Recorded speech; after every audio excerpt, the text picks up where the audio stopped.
So good morning, everyone. My name is Michael Jorgensen. I'm Marketing and Communications Manager at CHPTA and also help out on the COPA side as well. So welcome members to both associations. Some of you were on the webinar that we had at the end of May. Some may not have been, but we reviewed a number of topics in the environmental and regulatory affairs area, which impact products and packaging.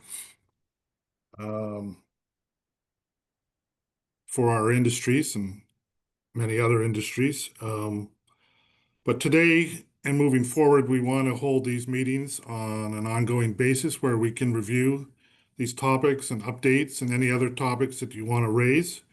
So we'd like to make it as interactive as we can. I've got presentation deck to go through on the topics that I've raised when the notice was sent out to the meeting.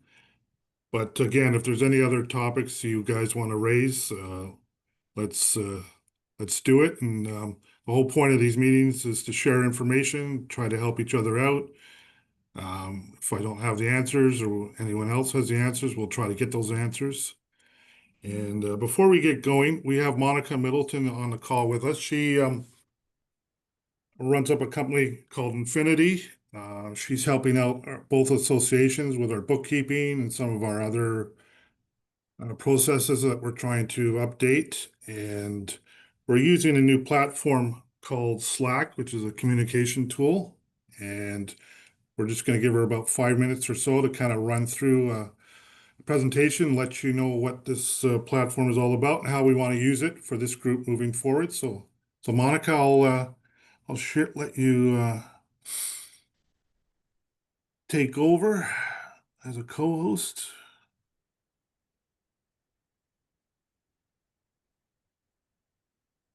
And you can share your screen.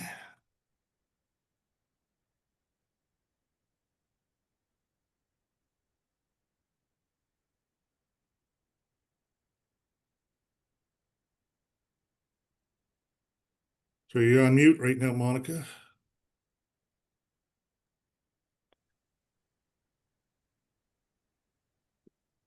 Just give me a sec here. No worries. There we are. Great. Can everyone see my screen? Yep. Yeah. Great. So yes, thank you for the introduction, Mike.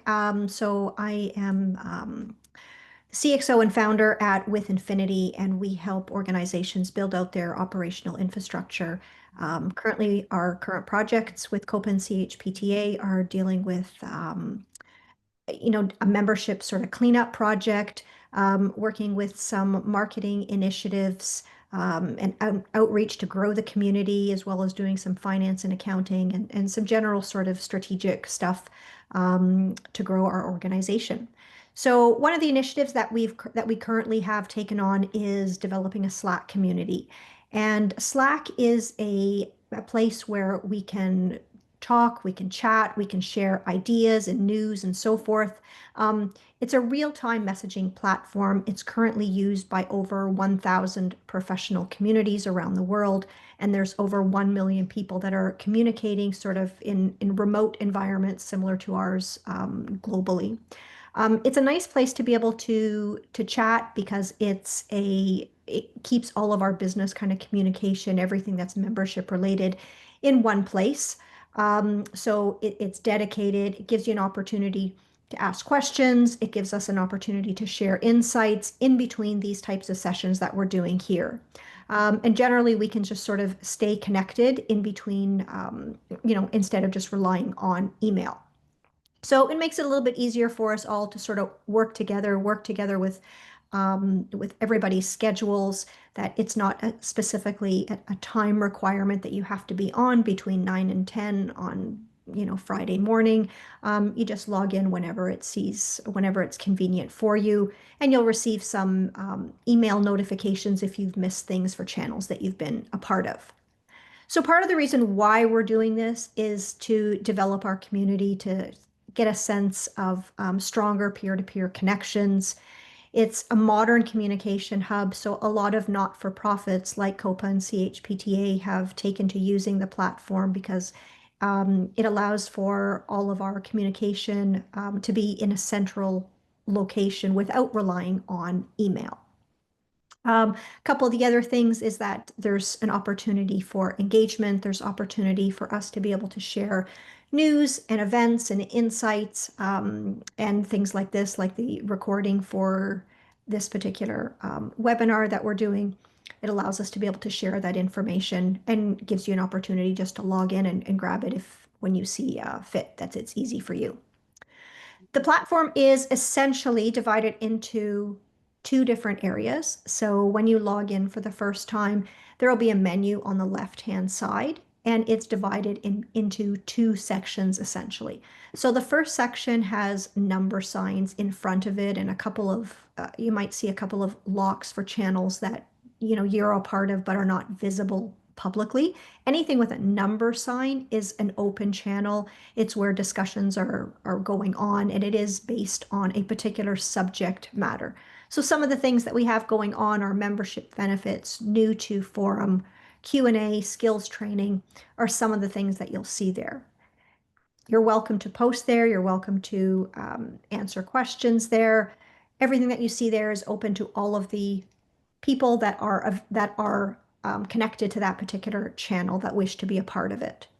The second way to communicate with people is down below, and it's through direct messages. So you can have one-on-one communication. So if you met somebody at an event but you didn't grab their phone number, you could look them up on Slack and say, hey, we met. I didn't get a chance to get your phone number. Can we turn around and have a quick Zoom call about X, Y, and Z? So these direct messages are private. They're not available to anybody to be able to see. You can create small groups in them that it could be 2 or 3 or 4 people that are, you're trying to get together with for dinner with somebody or something like that. And you have the opportunity just to be able to all be on that private, almost like little channel that you can only see.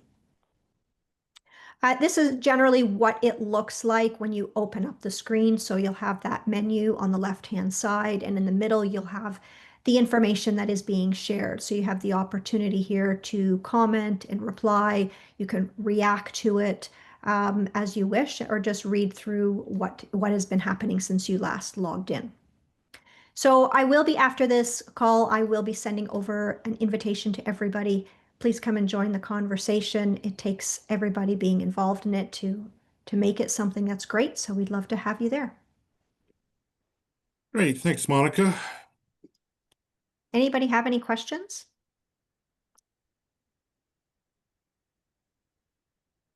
It's a quiet group on Thursday morning. Yeah.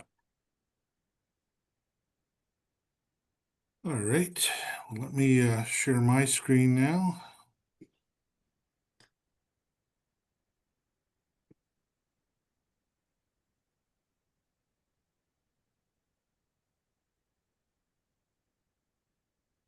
Just give me a second.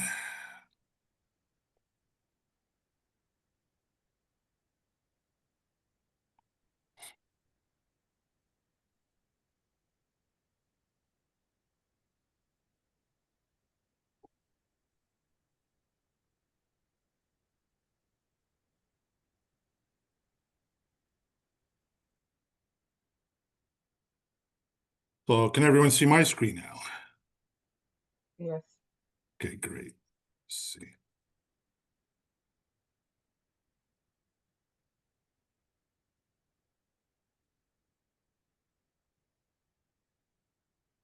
So yeah, the topics that I wanted to raise today was Ontario Blue Box. There's been some amendments that have been published, some updates to the Quebec curbside recycling system, anti-greenwashing guidelines. Final guidelines were posted back in June. Federal Plastics Registry, we have a deadline coming up for phase 1 reporting. PFAS reporting, which had a deadline of earlier this year in January, but many companies got an extension. So hopefully some of you on this call may have been involved in PFAS reporting. Couple other, or one other topic on the plastics ban, single use. We're still waiting for a court ruling. And at our webinar back in end of May, we did also review the Quebec Bill 96, French language, some new parts of that, which came into effect in June. So again, if you guys have any questions on that, and of course, any other topics that you may have, please feel free to bring them up. In fact, I'll ask right now, are there any other topics in regards to environmental or any other regulatory affairs that aren't on this agenda?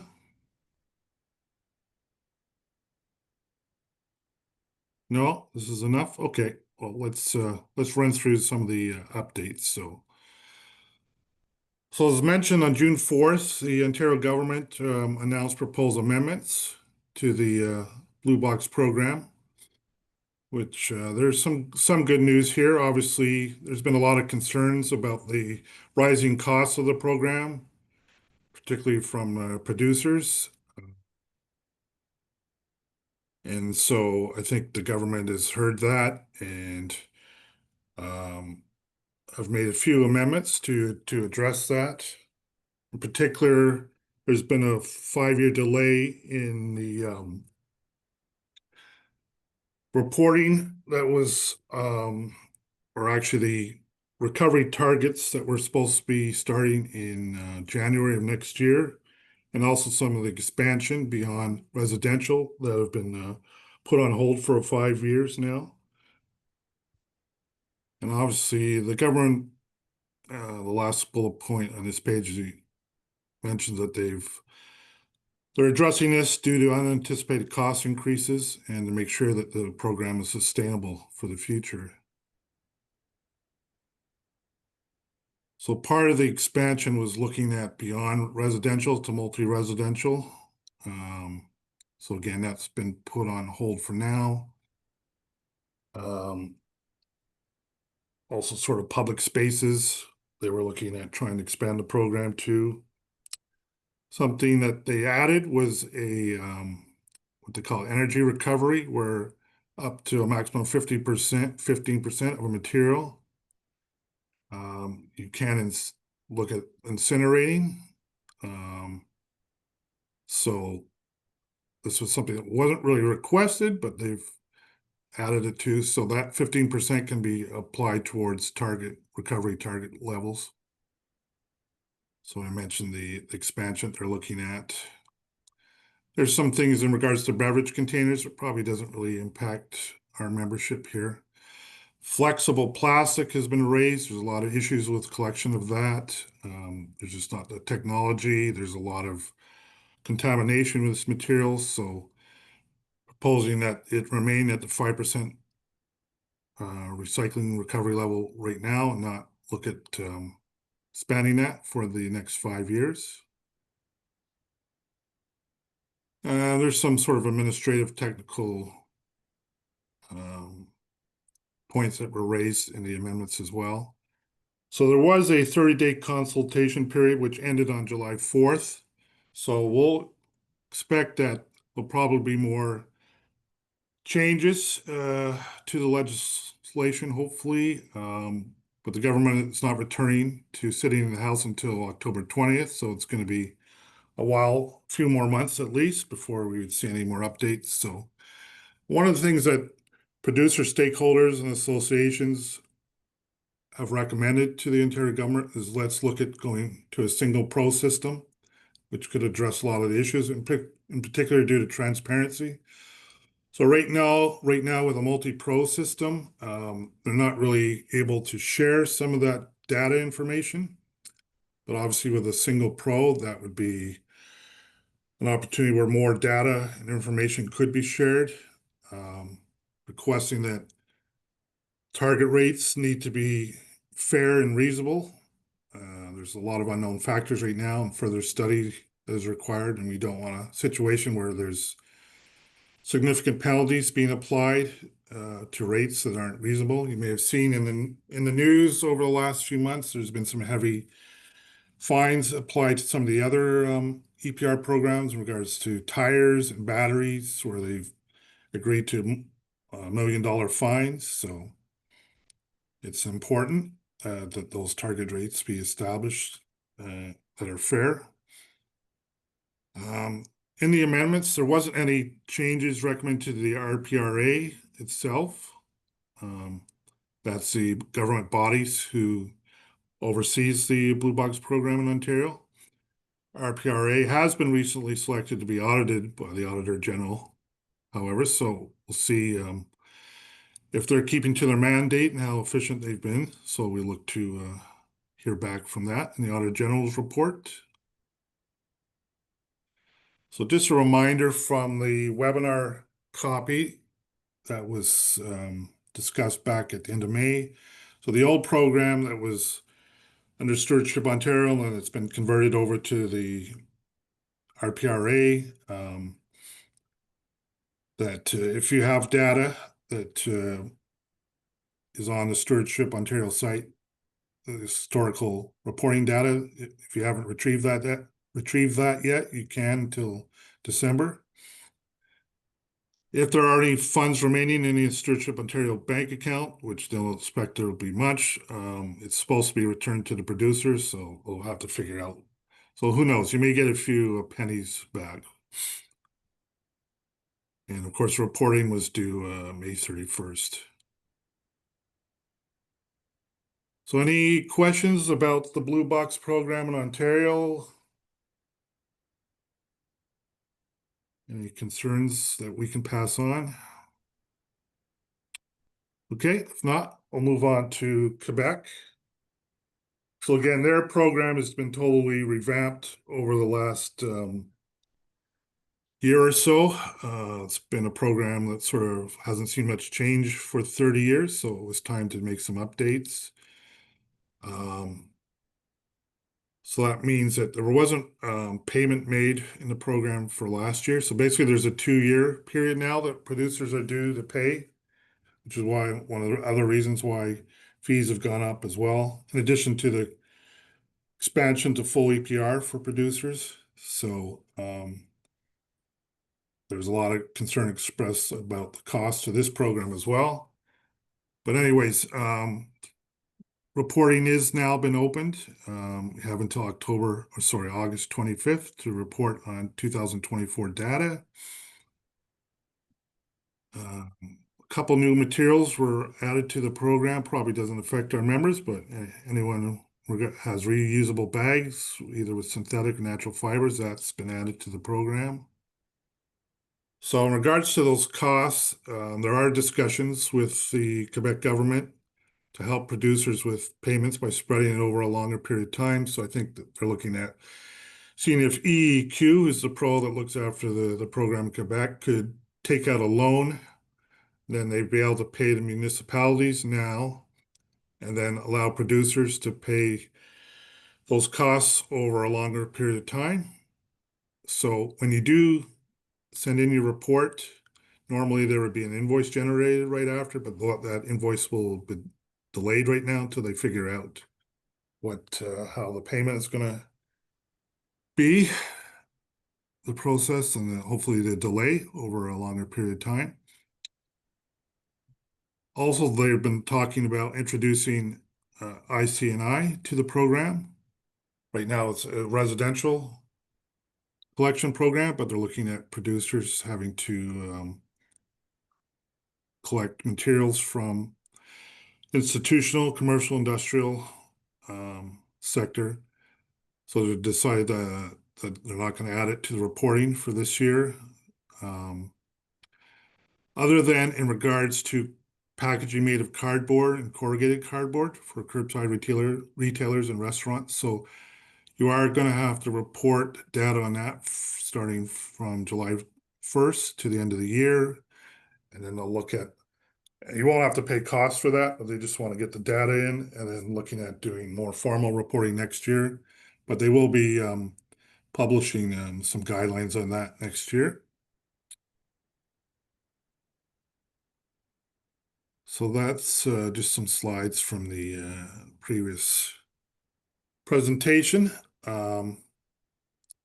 So again, there's some good news. I think the governments are hearing the concerns from producers about the cost of these programs and that it just how they're not even affordable now. So looking at expanding it is just going to be too much of a hit right now. So, but I think it's coming down the road where some of this expansion may happen, where collection programs beyond residential may start to take place. Okay, any questions about Quebec and their residential recycling system? All right, greenwashing guidelines.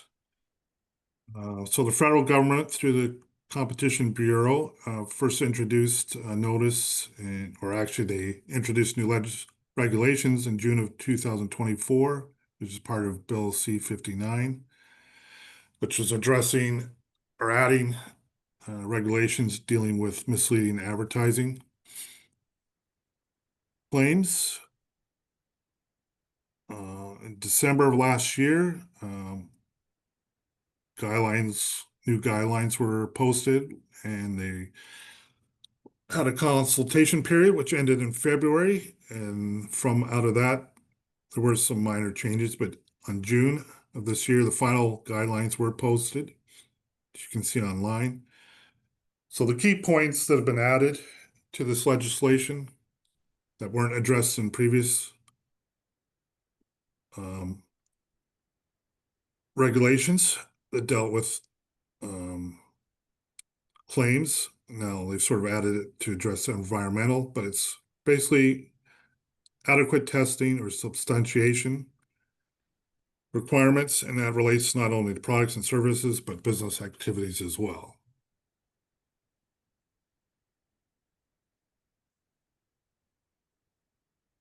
So as I mentioned, in regards to claims that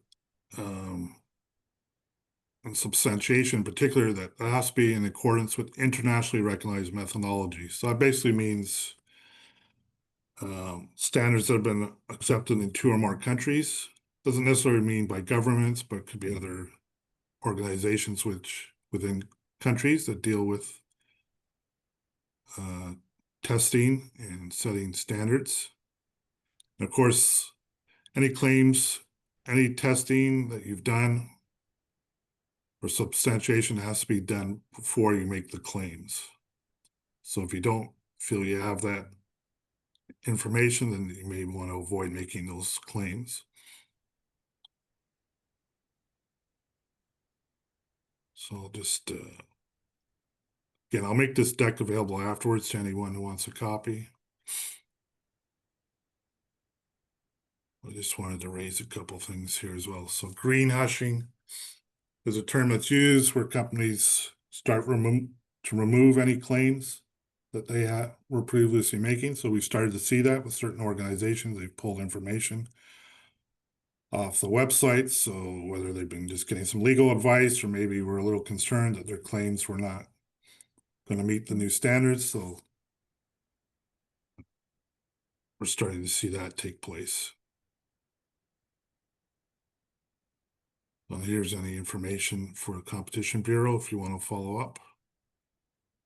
So has this been impacting you guys at all, or have you concerned with some of the claims or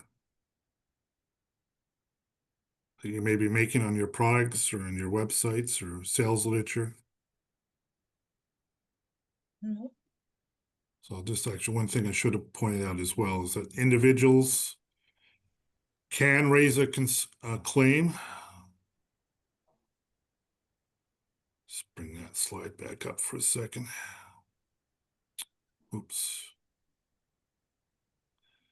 So yeah, as of June 20th, private parties can also bring legal actions against businesses for greenwashing. If it's in the public concern. But there is some protection that with companies that if you made your best efforts, there is some protection for you from legal prosecution or fines. All right, so the next topic I wanted to raise was the Federal Plastics Registry. So I just wanted to ask right now, has anyone gone through this process of filling out the forms on the Plastics Registry? So, yeah, Paul here. So, yeah, we're starting to receive requests from many customers on this, and we're putting it through our teams to populate the necessary information. So we're kind of like it's starting in the process. Yeah, so these are customers are asking to fill in information? Yep.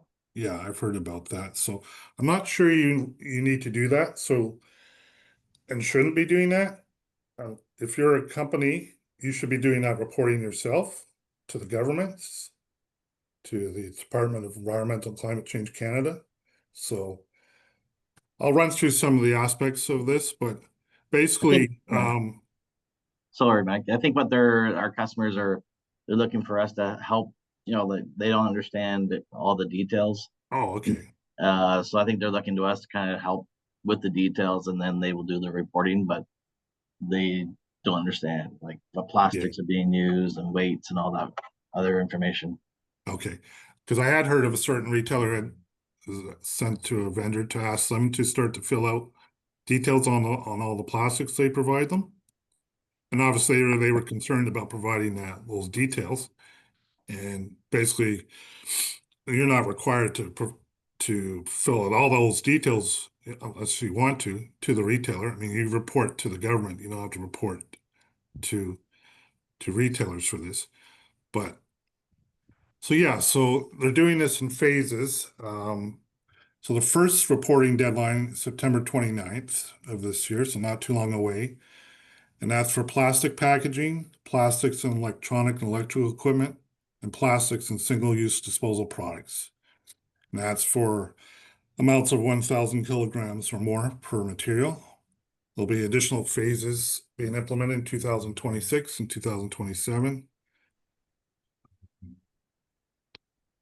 And this is only for residential waste. So for this first phase, so ICNI is not required.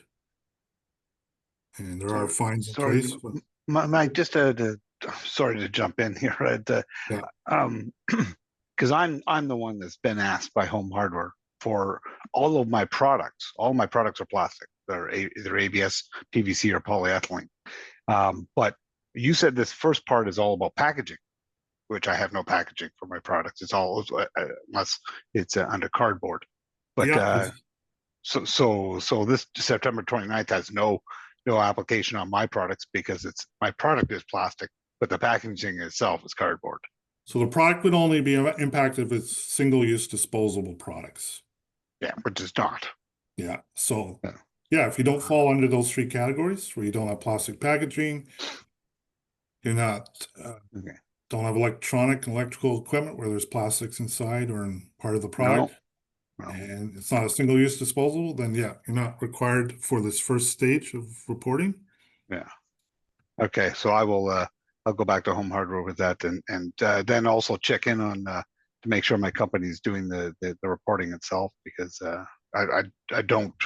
I think if we can do it directly, I think we should, because it's our data, not theirs, our information. So Yeah. Yeah.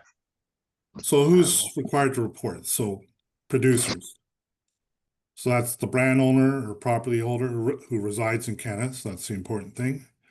So if the brand owner is not a resident of Canada, then the first resident person to manufacture or import a plastic product in Canada is defined as the producer. If there's no, and they refer to it as person, but it's really they mean a company. So if a company, so if it's not someone who meets those first two criteria, then in most cases it's the Canadian retailer. So someone like a Home Hardware or anyone else. So if they're dealing with suppliers who are not located within Canada, then yes, they'll need to get that information from or work with those foreign suppliers to get that information so they can report to the government. Sorry, I have a question. Yeah, In terms of you said that the producers are the ones that need to report, but for example, we also deal with home hardware. If they are purchasing it by direct import, is it still our responsibility or does it fall under their responsibility? so this is your product Yes, that is direct imported? yes, So you're by home the, hardware. right, but you're the brand owner? That's right. Yes, then you would report that information. We still are to report? Yeah. Okay, So let's say, for example, you were not located in Canada and you were supplying home hardware. You would not be required to report. they would be required to, They would okay, have to. got it. But if you're located in Canada, so whether you're manufacturing it in Canada or importing it, if you're a company located in Canada, then yeah, you have to report Okay, those materials. got it. Thank you.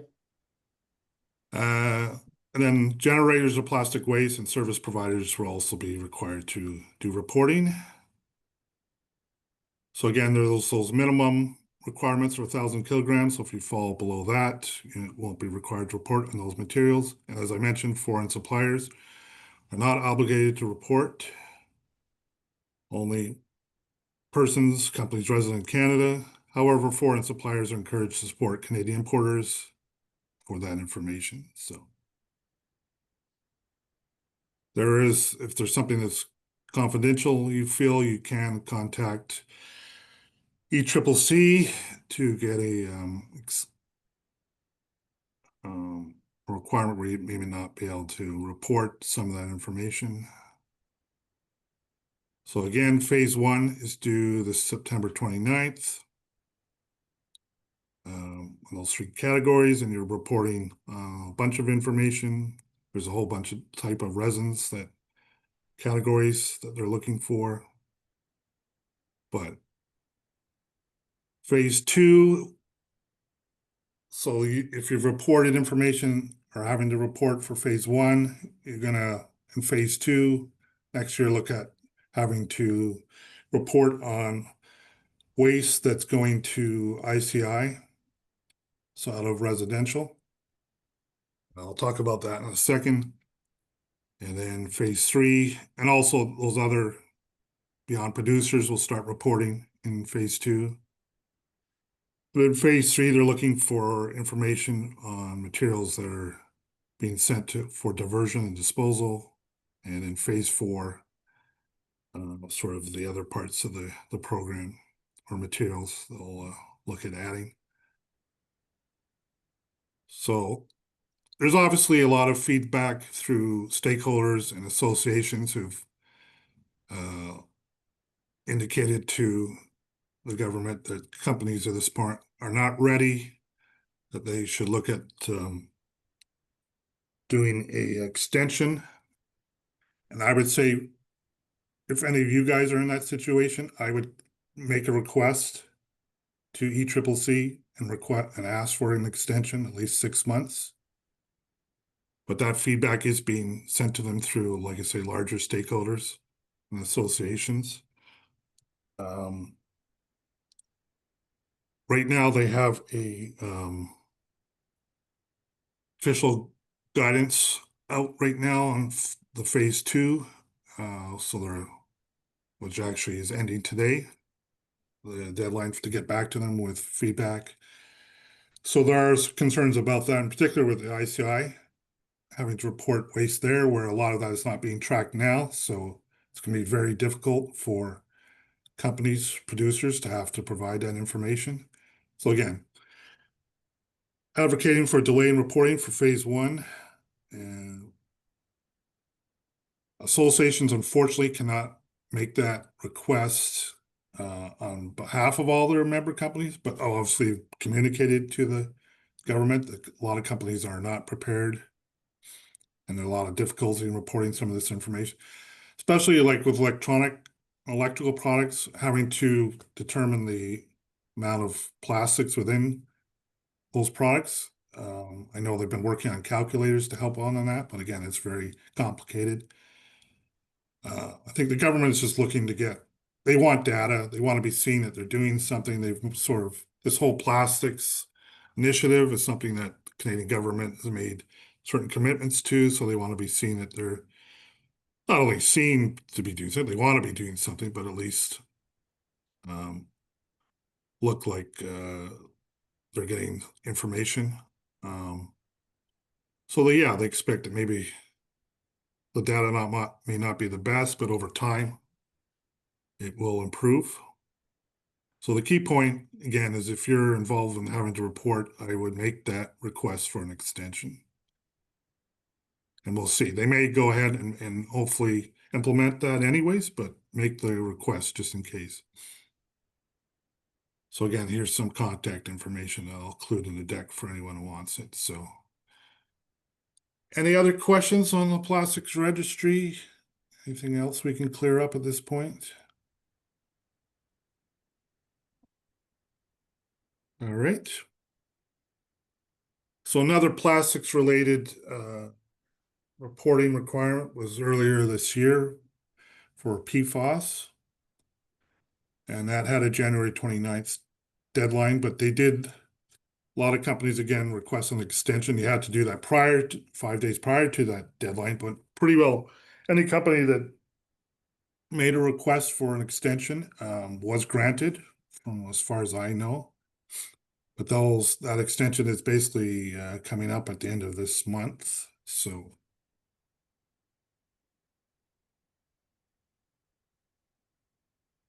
just in case if you're not too familiar what PFAS are, what they're referred to as forever chemicals, they're used in a lot of products, some that would impact our industry, certainly cooking products, non-stick features, but also there's certain fluids and cleaners that would be lubricants that would be impacted from members in the industry. Firefighting foams are a big one. It doesn't necessarily impact our members per se, but that's sort of one of the first categories they're looking at addressing. So because they have such a slow breakdown in the environment, there are concerns with health, with humans, and also animals, and also just the environment damage they may be causing. So worldwide, this is being studied and addressed, and I know for those who on our houseware side in particular, and some of the electronic products as well, that in the US it's done by state, so a lot of states have started to ban PFAS or certain PFAS. So has anyone on this call gone through and done the reporting on PFAS? No. So, yeah, hey, it's Paul here, Michael. Yeah, so our company actually took the steps to have it removed from all of our plants. So over the last, I guess, 18 months, our ops group has done whatever they needed to do to get rid of it out of our products and operations. So obviously, my group was not involved in it, but our company's done that exercise. Yeah. Yeah, so what they're looking at doing is first category is, as I mentioned, the firefighting foams. But I think in the industries, there's not really many alternatives to doing that. So, or alternatives that can be used in firefighting foam. So that's an issue. But some of the categories that we'll be looking at after that, which you mentioned, what packs you guys maybe is paint and coating, adhesive and sealants, cleaning products. So, like I said, it sounds like you guys have anticipated that and made some of your changes. And this is a third category that they're looking. So we'll look at phasing out things in different phases. So this, they did put out a report on March 5th. So where they've looking at, or they have added PFAS to toxic substance list under the under CEPA, Canadian Environment Protection Act. So that doesn't mean that they're banned immediately, but that it starts the process where future restrictions can be looked at. So there was a consulting period that was open, which ended in May 7th. So there should be another report coming out, an update to that, so. But yeah, if you have PFAS in your products or in your operations, it's definitely something you should be looking at, possibly phasing out, if there's alternatives. So again, there's some information here on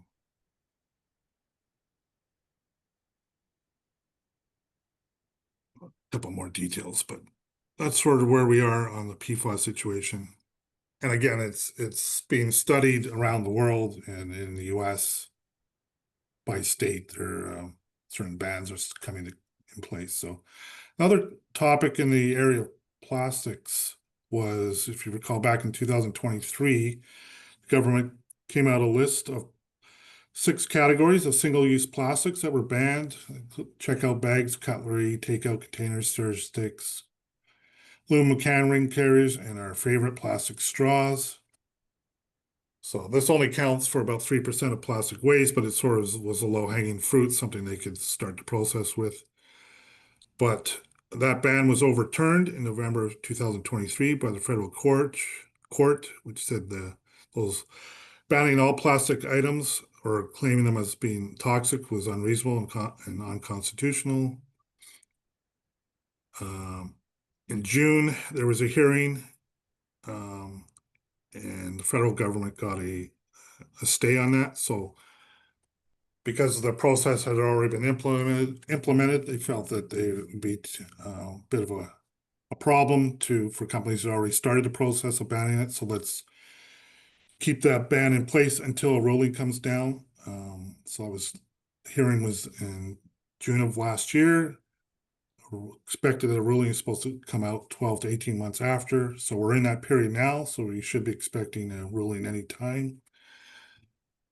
So as I say here, a decision against the government would lead to the ban being lifted and could require the government to revisit its approach to regulating plastics.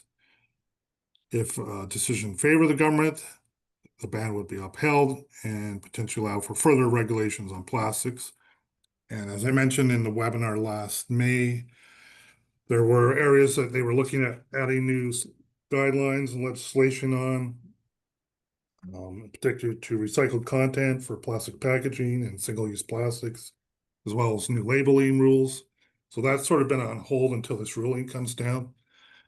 But there's a feeling whatever decision is made that another appeal will be made to the Supreme Court. So final decision may be still some years away, but just wanted to mention that. So just move on. So the last topic I had was Quebec Bill 96, French language laws. So again, I mentioned that in the webinar, that some new parts of that came in effect on June 1st. But there was a grace period that was introduced on product manufactured before that June 1st date. So if your product and packaging was complying with previous French language rules, it could be continued to be sold up until June 1st, so of 2027. So there's a 2-year period to kind of work through old inventory.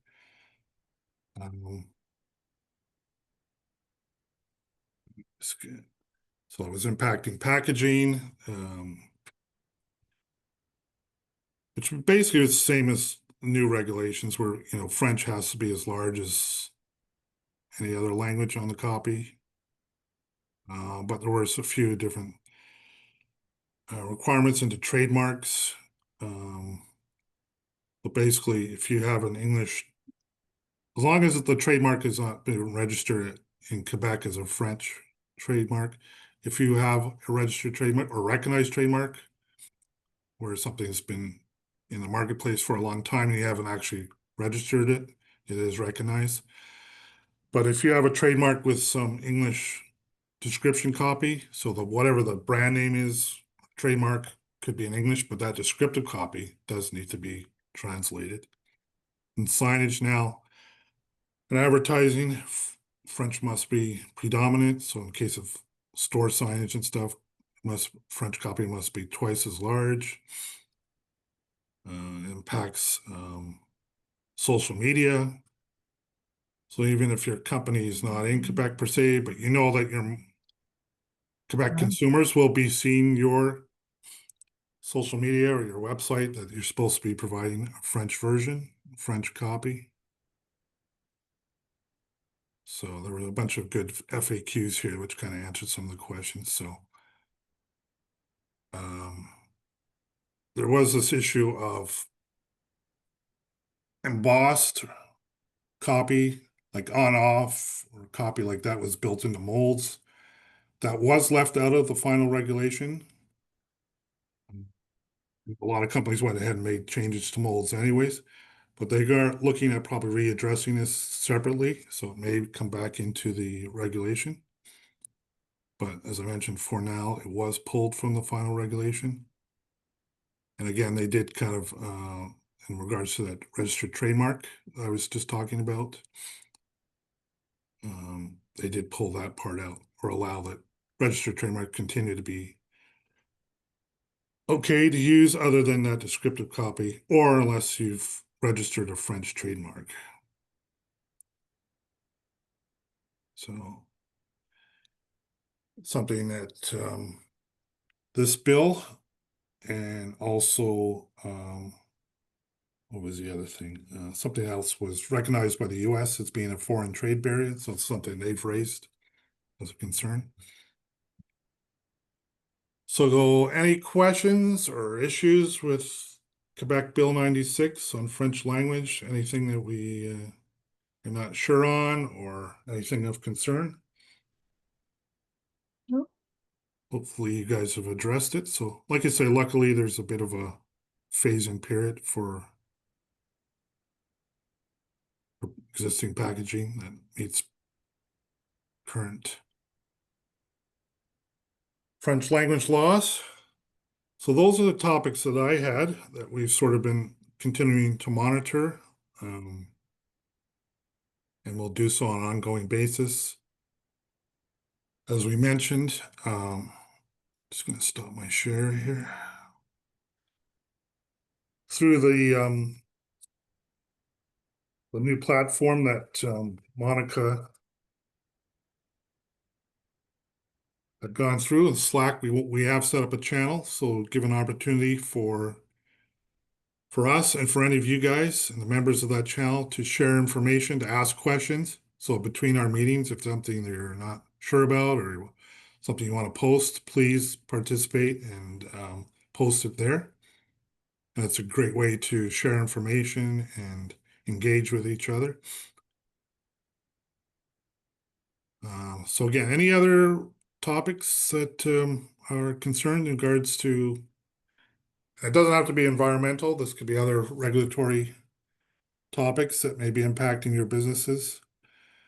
We've sort of concentrated just on the blue box type programs because that has the largest impact with all our members, but certainly there's other EPR programs, specialty and hazardous waste, which like would impact your company, Paul, and there could be batteries as well, programs out there. So again, if there's topics that impact you in that way, please let us know.